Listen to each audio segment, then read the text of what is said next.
Pertanyaan saya, ya, jam berapakah sesungguhnya Yesus itu tersalibkan? Jam 9 kah atau Markus mengatakan saya lupa Bang. Saya terus lupa Bang kalau ditanya itu detail-detailnya lupa. Tetapi ketika saya Kristen ini jadi saya bingung dengan hal ini. Nah, ketika Bapak Wahyu dahulu Islam katanya, ini murtadin nih Bapak Wahyu nih. Rasul Yudas itu jatuh dari pohon dengan perut yang terburai. Jadi itu similar Pak ya. Artinya ada hubungannya, ada benang merahnya ada.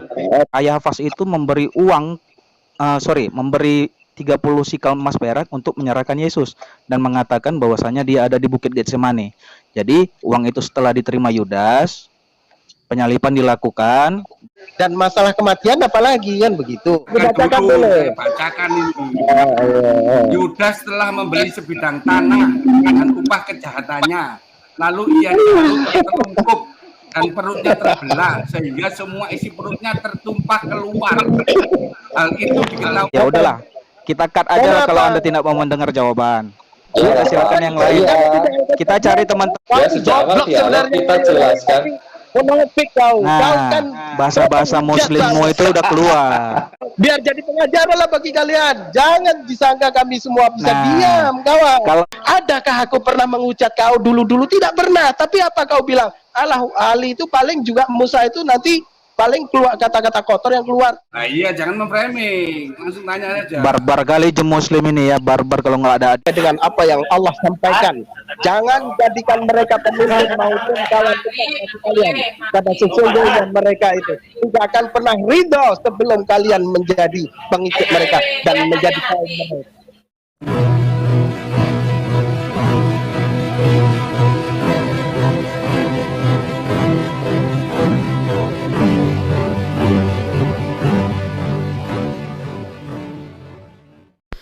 Assalamualaikum warahmatullahi wabarakatuh. Alhamdulillahirabbil alamin wassalatu wassalamu ala isyrafil anbiya'i wal mursalin wa ala alihi wasahbihi ajmain amma ba'du. Puji syukur kehadirat Allah Subhanahu wa taala karena kita diberikan waktu dan kesempatan berjumpa kembali melalui channel Salam Satu Akidah. Semoga kita semua dirahmati Allah dan diberi kekuatan serta keteguhan hati di dalam iman Islam untuk terus meningkatkan iman serta ketakwaan kita kepada Allah Subhanahu wa taala. Baiklah saudaraku semuanya, pada kesempatan kali ini saya akan menampilkan sebuah diskusi antara Ali Musa ya dengan Wahyu Ilahi. Nah, yang menarik di sini sebenarnya adalah ini Ali Musa dalam rangka ya mengembalikan hujatan yang pernah dilontarkan oleh Wahyu Ilahi terhadap dirinya beberapa waktu yang lalu dalam diskusi yang berbeda ya. Dan di awal pembukaan Ali Musa mencoba memberikan pertanyaan perihal tentang Yesus, jam berapa sebenarnya Yesus itu disalibkan, dan kemudian tentang Yudas juga ya, yang mana di dalam dua buah Injil itu informasinya tentang kematian Yudas ini saling kontradiksi ya. Nah, bagaimana nanti keseruan diskusi antara kedua orang ini kita akan dengar bersama. Namun sebelumnya saya mengucapkan terima kasih yang setinggi-tingginya kepada saudaraku semua yang sudah mendukung channel ini dengan subscribe. Juga yang baru bergabung, jangan lupa subscribe, like, serta di-share.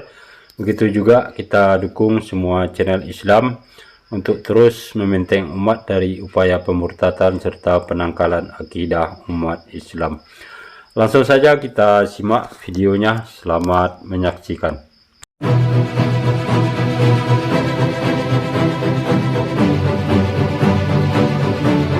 Oke, ini boleh nih saya bertanya sama Pak Wahyu Ilahi ini ya. Saya boleh. Dari tadi banyak kali ceritanya. Kan segala sesuatu itu benar atau tidaknya sebuah ajaran atau sebuah perintah firman Allah atau bukan, itu kan terdapat dari informasi yang kita baca dari kitabnya begitu ya. Nah, ketika Bible memberikan informasi-informasi yang dimana diyakini oleh umat Kristiani itu adalah sebagai firman Tuhan, dan sang penulis itu mendapatkan ilham dari Roh Kudus, begitu ya. Nah, sekarang saya mau bertanya di mana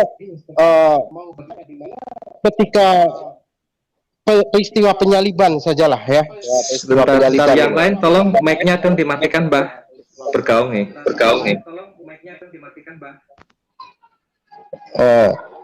Oke, saya mau bertanya peristiwa penyaliban itu menurut Bible ya, yang dimana seperti Pak Bom tadi sampaikan, dia lebih mempercayai apa yang tertulis di dalam Bible yang dituliskan oleh para murid-murid Yesus itu ya, itu yang dia percayai katanya, tidak percaya terhadap Dr. Zakir Naik dan yang lain-lain katanya ya.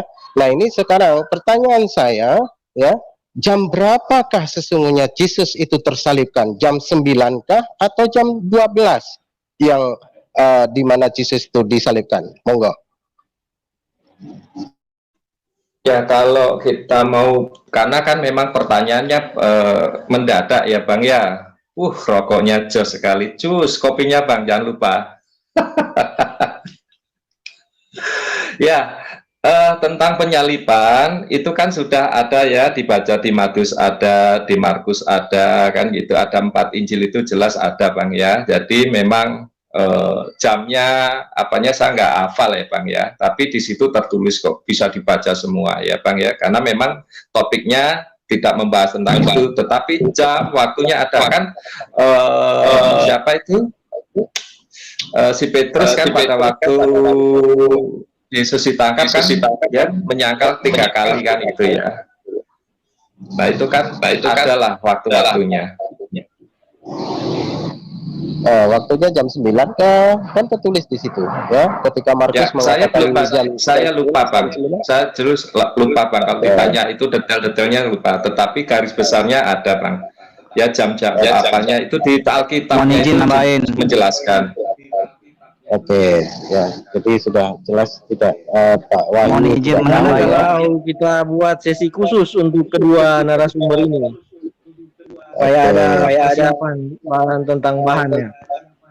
Oke. Kedepannya gitu. Oke. Sip. Ya, jadi begini ya, karena memang segala informasi yang kita dapatkan itu melalui Bible itu sendiri ya, yang dimana Bible itu dianggap sebagai kitab suci yang berasal dari Tuhan, dimana para penulis itu mendapatkan mendapatkan ilham dari Roh Kudus, bimbingan atas bimbingan Roh Kudus.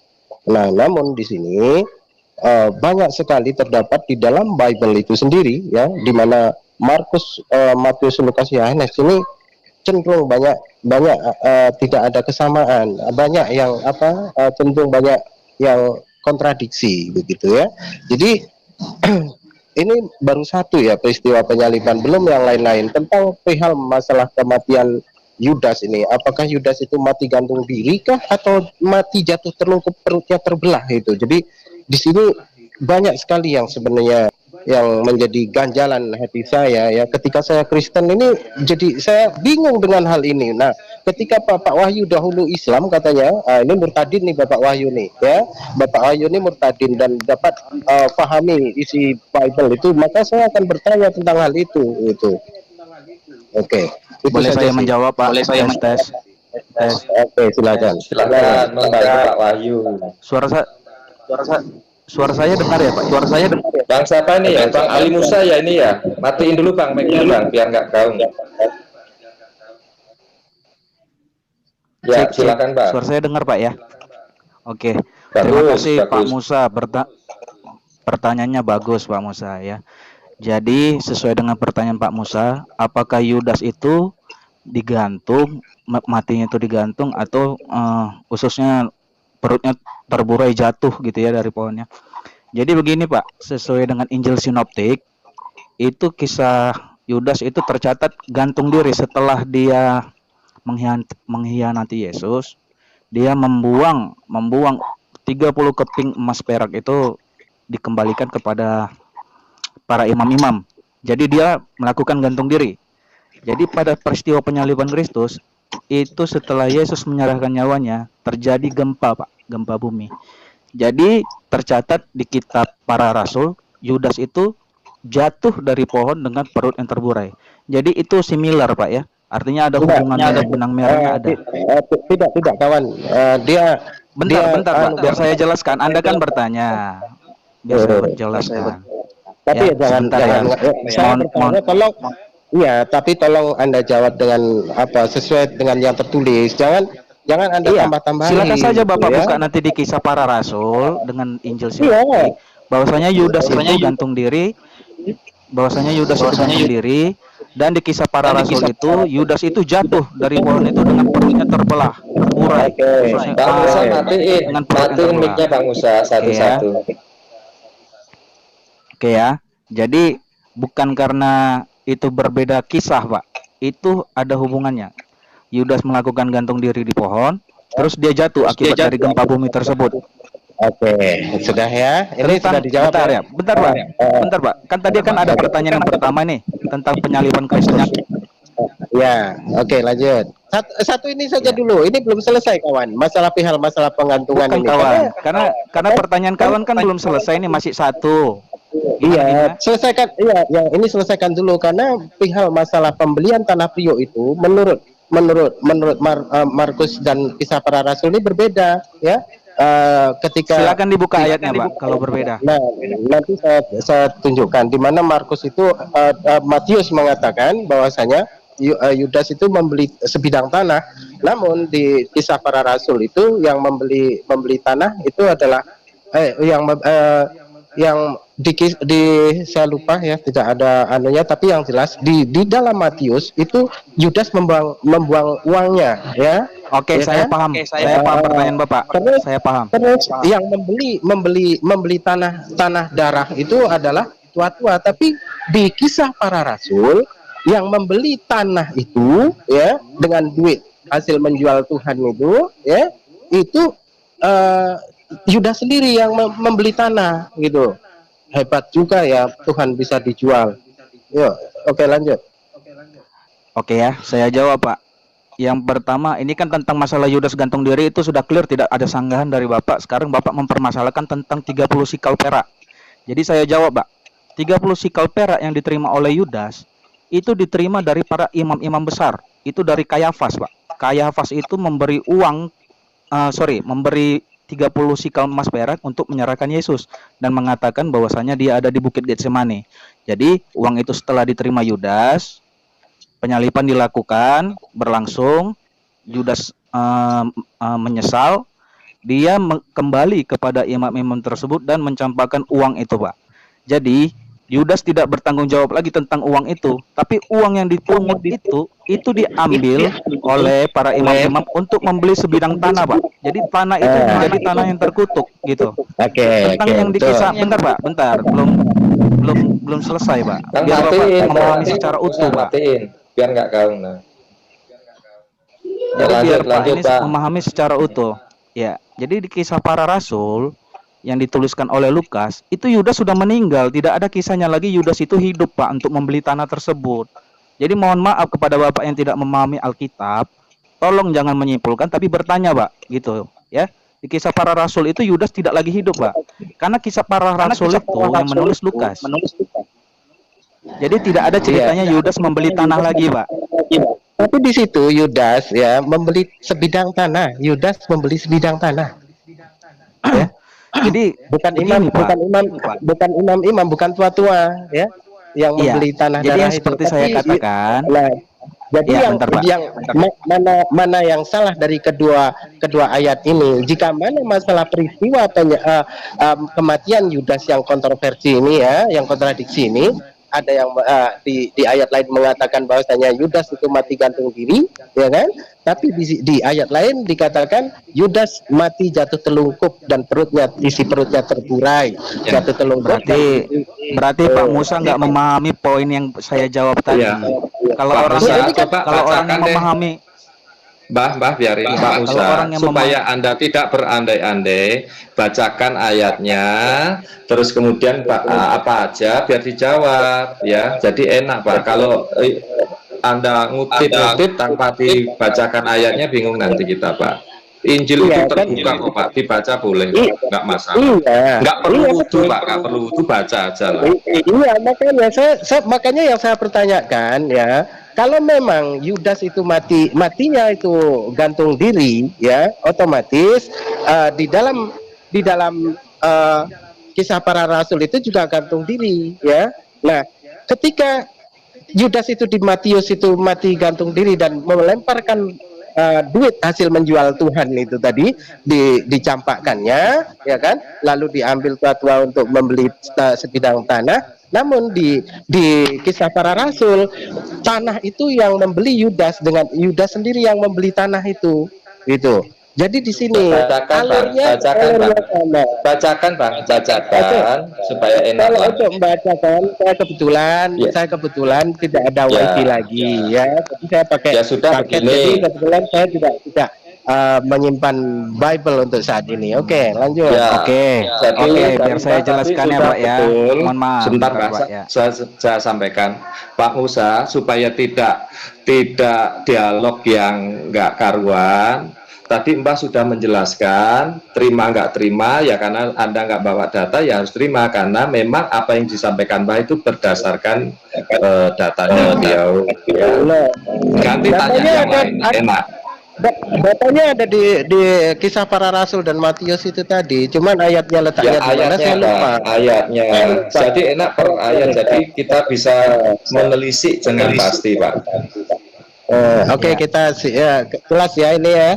Anda tidak dapat membuktikan atau menjelaskan secara Alkitabiah karena memang apa yang Anda sampaikan tadi katanya Yudas itu gantung diri lalu jatuh dari pohon gitu ya, padahal tidak tertulis dari situ. Oke, itu kita sampingkan. Sah-sah saja kalau Anda mengatakan kami tidak menjelaskan, tapi saya sudah secara komprehensif mengatakan bahwasanya kitab Matius itu mengatakan Yudas digantung.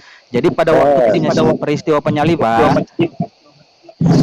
itu tabir bait suci itu terbelah Pak. Jadi itu terjadi gempa bumi dan gempa bumi itu mengakibatkan Yudas itu jatuh ke tanah dengan perut yang terburai. Gitu ya. Kalau itu tidak bisa dipahami oleh Bapak, saya mohon maaf lah. Saya nggak ngerti lagi. Saya mau menjelaskan bagaimana. Jadi Sebentar. Siapa? Kita sendiri kah? Pak Musa, itu justru saya dikasih ayat dari Wong Bodo loh, itu di Matius 27 ayat berapa itu. Jadi di situ dijelaskan bahwa ketika Yudas itu menerima uang dari itu kan, dia bentuknya dilempar kepada imam-imam. Kemudian uang itu yang membelikan tanah itu para imam-imam dan menjadi tanah kutukan. Itu ayat malah dari Wong Bodo itu. Ya, jadi Wong Bodo lebih Jos dia memberikan. Jadi enak jawabannya dari Mbah sama Wong Bodo, ayatnya jelas. Pak Musa selesai dijawab dengan komplit. Belum. Ini kan yang membeli tanah kan dari tanah saja sudah kontradiksi pembelian tanah ini, dan masalah kematian apalagi kan begitu. Nah sekarang, jadi saya kira pemahaman Bapak yang kontradiksi tidak memahami perkataan yang tadi saya katakan. Ya. Yudas itu digantung ketika peristiwa penyaliban selesai, itu terjadi gempa bumi. Jadi pohon yang ditopang oleh Yudas itu rusak, akibatnya jasad Yudas itu yang jatuh ke dalam tanah. Itu tercatat di dalam kitab para rasul. Tentang masalah peristiwa 30 sikal emas perak, tentang 30 sikal perak, itu Yudas mencampakkan uang itu ke depan imam-imam, dan para imam-imam itu membelikan tanah itu, dan tanah itu dinamakan tanah yang terkutuk. Paham ya Pak ya? Kalau Bapak tidak paham lagi, saya memaklumi lah. Itu di Matius. Lalu bagaimana yang di kisah para rasul? Yudas sendiri silakan dibuka ayatnya itu. Kalau Yudas, silakan dibuka ayatnya biar kita bahas secara konteksnya Pak. Karena begini, Bapak tidak paham, secara alur mengalur. Jadi gini Pak, kita para rasul itu tidak menceritakan secara Yudas itu Pak. Bang Musa tak bacakan ya. Bang Musa tak bacakan ya. Tak bacakan ya di dalam Matius 27 ayat 5. Bang Musa. Diberi paket. di privat chat sudah tak bacakan nih, tak bacakan. Ya, maka ia pun melemparkan uang perak itu ke dalam bait suci, lalu pergi dari situ untuk menggantung diri itu, Pak. Ya, imam-imam kepala mengambil uang perak itu dan berkata tidak diperbolehkan memasukkan uang ini ke dalam peti persembahan sebab ini uang darah. Itu jelas ya. Itu di Matius. Lalu bagaimana di Kisah Para Rasul? Tolong akhi Wong Bodot carikan di Kisah Para Rasul. Lupa saya letak ayat. Ya. Lukas mengajar bahwa Yudas jatuh dan tubuhnya terpecah. Berikut ulasannya dalam kitab Kisah Yudas ini. Oke Pak ya, oke Pak ya, jelaskan ya. Tanah, dengarkan dulu, saya bacakan ini. Yudas telah membeli sebidang tanah dengan upah kejahatannya. Lalu ia tertungkup dan perutnya terbelah sehingga semua isi perutnya tertumpah keluar. Hal itu diketahui oleh semua penduduk Yerusalem sehingga tanah itu mereka sebut dalam bahasa mereka sendiri Akal Dama, artinya tanah darah. Kisah 1:18-19. Oke, bisa saya jelaskan Pak? Bisa saya jelaskan? Silakan ada salto-salto kawan. Santai aja, nggak usah pakai begitu Pak. Kalau kita diskusi itu kita santai aja, nggak usah terlalu inilah tendensius. Ya, jadi saya jelaskan. Santai aja. Secara kitab Para Rasul itu ditulis oleh Lukas. Lukas itu adalah rekannya Paulus. Jadi ketika Lukas menulis itu kisah Yudas itu diceritakan oleh Paulus dan beberapa saksi mata yang lain. Jadi Yudas yang membeli tanah itu dikatakan tanah terkutuk itu atas nama Yudas, Pak. Paham ya? Paham maksudnya ya? Jadi ketika di kisah Matius, para imam-imam itulah yang membeli tanah terkutuk itu. Karena Yudas sudah kabur untuk gantung diri, mencampakkan 30 sikel uang perak. Jadi di kitab Kisah Para Rasul, jadi di kitab Para Rasul, Yudas telah membeli sebidang tanah. Yudas sendiri. Iya, bentar. Kita kan mau menjelaskan. Jadi di kitab Para Rasul, jadi begini. Kalau Anda ingin bertanya, nggak terima jawaban ya sudah, berarti Anda kan tidak mau dialog, tidak mau diskusi. Saya muak dengan doktrin seperti Anda, ya udahlah. Kita cut aja lah kalau Anda tidak mau mendengar jawaban. Sudah, silakan yang lain. Kita cari teman-teman yang mau dialog aja, Pak. Kita cari teman-teman yang dialog aja. Mau muak, mau nggak muak kan bukan urusan kita ya. Kita menjelaskan. Kalau yang tidak mau dialog nggak usah lah. Ya, saya ini biasanya orangnya fair ya. Oleh karena saya menyimak dari tadi, fair apa enggak, kita nggak ngurus di sini itu kan dialog. Jadi kalau memang si Musa ini tidak mau dialog, ya sudah, kita cut aja, kita cari Muslim yang mau dialog. Fair apa enggak, ini kan sejak awal dialog. Ya sejak awal dialog kita jelaskan. Nah, bahasa-bahasa Muslimmu itu udah keluar. Bahasa-bahasa Muslim itu nggak boleh, bro. Katanya Anda sudah dapat hidayah, tapi bahasanya kok kayak seperti itu, kayak anak kecil sih. Aku memang sengaja seperti ini. Ini tipe-tipe manusia yang katanya dapat hidayah, tapi tingkahnya kelakuannya buruk, teman-teman. Tolong dimaafin lah. Aku memang sengaja, saya santai aja kok. Karena aku tahu siapa Wahyu Ilahi itu ya. Ketika di sudahlah. Hebat, dia nggak apa-apa. Kalau Anda memang pendendam atau tidak suka, nggak usahlah disampaikan di publik, diketahui semua orang, bro. Ya kenapa rupanya? Ya, biar jadi pengajaran lah bagi kalian. Jangan disangka kami semua bisa diam, kawan. Kalau Anda ingin debat, silakan. Oke, saya ladeni 1 lawan 1, ayo. Kalau debat sama kau, Mbak, aku sudah tahu kau, Mbak. Cemana kau memberikan pemaparan semuanya ngarang, Mbak. Tidak bukan mengarang, karena kamu tidak mengerti apa yang telah saya sampaikan. Karena maklum lah, bro. Karena tipe seperti Anda hanya ingin bertanya tapi tidak ingin memahami. Ketika kita menjawab, kamu cuma hanya ingin bertanya. Jadi usahakan, bro. Kalau dialog itu jangan seperti ini. Kalau channel Adit ini seperti ini, Di mana Jadi kita tertulis malu seperti itu mendengarnya Yudas sebenarnya. jatuh dari Kalau kamu dari berkata pohon. biasanya Jangan akademik, tapi kalau berita. membahas ini secara Dari brutal, mana? katanya sudah dapat Ada hidayah, tapi kalimat bahasa-bahasa tertulis. maupun jauh dari Ada kalimat hidayah, tertulis yang bro. mengatakan Mending nggak usah bahwasanya debat lah. si apa Jadi Yudas itu yang membeli tanah itu tuh atas Jadi nama saya Yudas mohon itu di maaf, mana? mohon maaf lah ya. Itu. Jadi kalau Tipe-tipe kau ngarang seperti Anda cerita ini juga tidak bisa berarti diajak lagi. dialog, bro. Gitu loh. Jadi mohon Paham maaf lah, kau? karena Anda tidak paham secara Paham kau? memahami secara berbahasa santun, Anda tidak mengerti. Itu. Ya, Jadi stop dulu, begitulah Bang. karakter. Bang Musa, Bang Soalannya Musa. kau ngarang cerita Ya, gitu loh. Bang. Kalau kau Bang, Alkitabiah stop, Bang. bisa Nggak diterima. apa-apa. Gitu loh. Iya, iya, nggak apa-apa. Ya, Kau Bang Musa bahkan lebih belum tahu pinter. aku, dulu kau langsung menjustice, ya. Nah sekarang Ya. itu sengaja kan biar kau puas yang begitu, Mbak. Paham kau? Nggak Ya. puas. Bukan Nggak- begitu. ya. Tidak mau. Karena bahasa Ya. Anda itu Diskusi bahasa-bahasa itu yang mengujar kebencian. Anda yang tujuan Anda mengejar kesini cuma kebencian hanya yang untuk salah. tendensius, bro. Aku kan. Tujuan Anda Ya. tadi di private chat aja pun saya ingin menghajar, saya ingin menghajar. Apa seperti Iya, itu aku diskusi memang- dari private ya, chat kan aja udah memang kebaca sudah saya dari ingin awal mengajar. sudah kulihatkan. Karena aku tahu Kamu siapa Wahyu kamu Ilahi ini gitu loh. kamu mau Ya. mengajar siapa? Kamu mau mengajar siapa? Kamu udah Wahyu jagoan. Ilahi. Bukan Ya, seperti Wahyu itu Ilahi kan dialog, aku sudah bro. kuhajar dengan- Kalau kamu dengan- udah dengan kalau ayat-ayat kamu yang mengatakan sudah kamu jawab udah cukup itu, ya, kan? berumur, jangan seperti Apalagi. itulah. Kita diskusi yang Kau santuy tidak usah aja. berretorika, Dari tadi kita Bang. diskusi enak Ya. kok. Kau tidak- Marilah kita kau diskusi yang menjawab. enak, dialog Kalau sehat. diskusi, Bang, Jadi jangan seperti anak diskusi kecil ya, dengan- Musa ya. Diskusi dengan anak kecil, anak TK bisa kau Musa. dustai dengan kalimat-kalimat Musa. retorika yang tidak benar. Jangan seperti itu. anak kecil ya. Tadi kan Yang saya tidak sudah tertulis menjelaskan kalau kamu mau terima atau enggak itu ya urusanmu dan keluargamu. Jadi kita berbahas, kita ke topik yang lain aja lah. Kira-kira kalau memang masih mau ada dialog sehat, saya masih mau lah di sini. Jika keagamaanmu tidaklah lebih baik Tapi kalau dari memang orang-orang aditnya tidak ada, Yahudi, orang-orang Saduki dan ini ahli moderatornya Taurat, tidak ada ya maka udah. diletakkan Seperti ini ke jadi debat kerajaan kusir, surga Pak. yang paling Jadi bawah. kira-kira saya Ini tidak boleh ada rahasia. anak kecil kayak Gitu loh. Musa lah. Wes, Paham, ya? Mbah, dia Jangan- biarin Bang Musa puasin. Kan saya yang Nah, dihina tuh nggak apa-apa. sekarang kan- Ya, puasin. Ya, puasin lagi Bang Musa. ilmiah, begitu loh. Ya, Oke, harus Alkitabiah. ilmiah ya. Saya tidak mau Bang Musa, aku disuguhi- juga mau tanya, Bang. disuguhi Bang Musa. dogma, saya tidak mau gitu Ya, loh. Bang Musa. paham. Bang Musa, Aku nggak mau tanya kalian, sedikit. Makanya Ya, untuk Bang kau Musa, aku Wahyu tanya ini, dikit ya.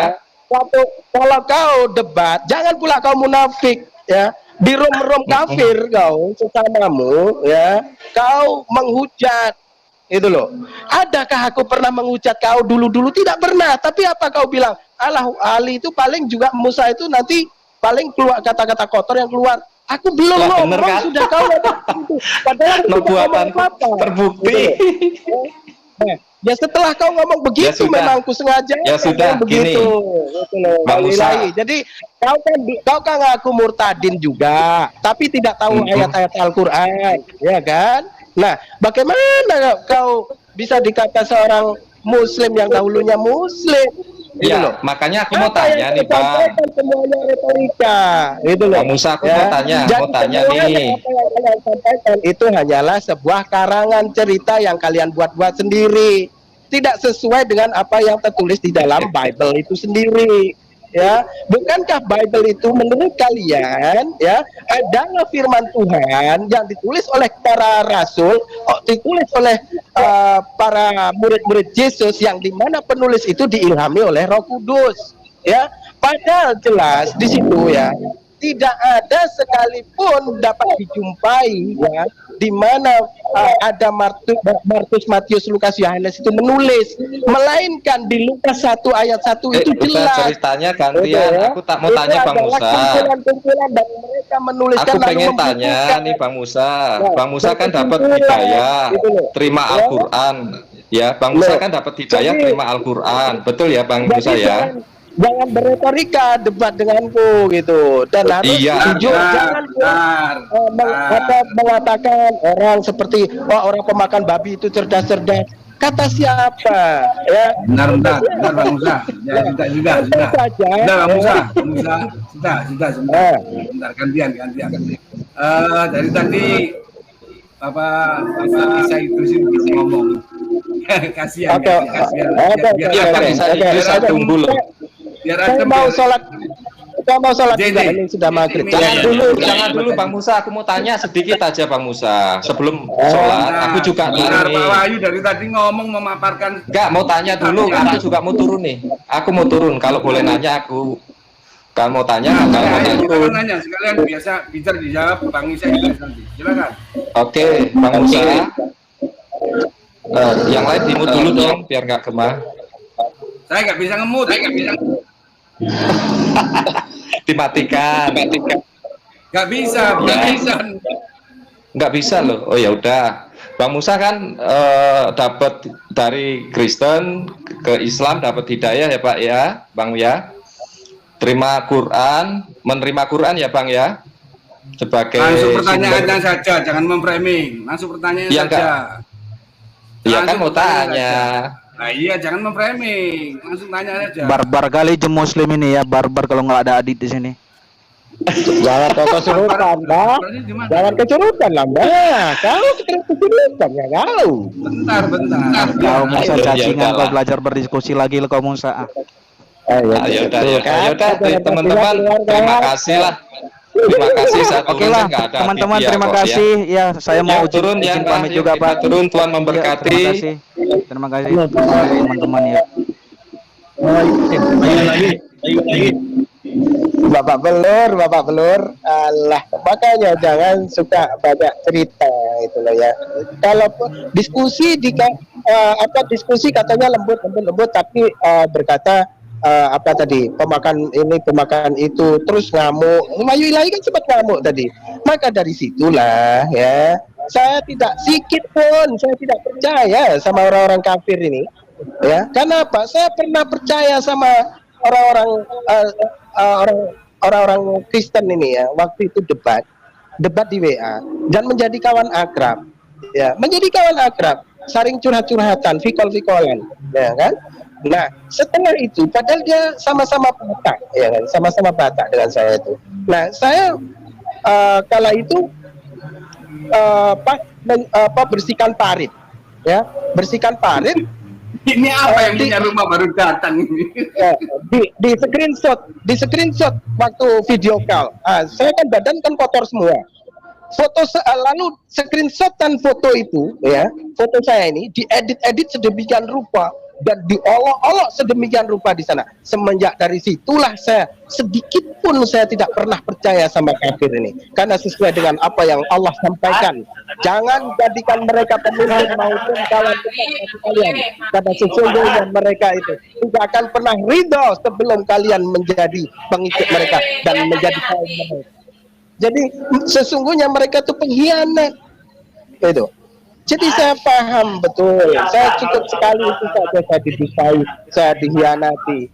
Makanya selembut apapun seperti Wahyu Ilahi dalam bercakap-cakap mulutnya becek itu, jangan sampai percaya. Itu. Sesungguhnya dia itu adalah seorang penghujat di mana tempat tadi saya melihat sendiri. Dan saya banyak mendapatkan laporan-laporan dari para netizen. Gitu. Maka dari sinilah saya niatkan dari tadi. Saya tunggu celahnya saya dapat ngomong. Oke, begitu saja kaum muslimin ya, para hamba Allah, para tuan-tuan guru. Saya mau sholat dulu dan terima kasih untuk Aki Wong Bodo. Aki Wong Bodo tidak pernah muncul di tempat saya, ada kebencian Ya, ya nanti muncul lah saya. Kan tapi kan komen Oke. saya. Tapi saya komen. Oke, mohon maaf, ya, saya tinggal tadi ada tamu saya. Nah, ternyata pada akhirnya Wahyu Ilahi setelah diungkapkan oleh Ali Musa tentang hujatannya beberapa waktu yang lalu diakui juga ya, dan artinya dia itu menyadari bahwa memang pernah dia melakukan hujatan.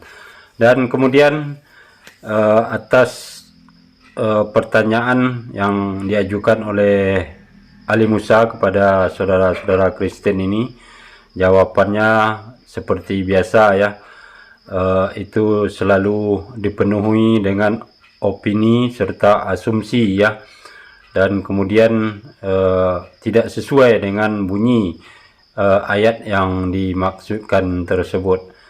Dan bahkan di dalam Injil mereka sendiri satu sama lainnya itu terdapat kontradiksi yang tidak sama bunyi dari ayat-ayat yang dimaksudkan.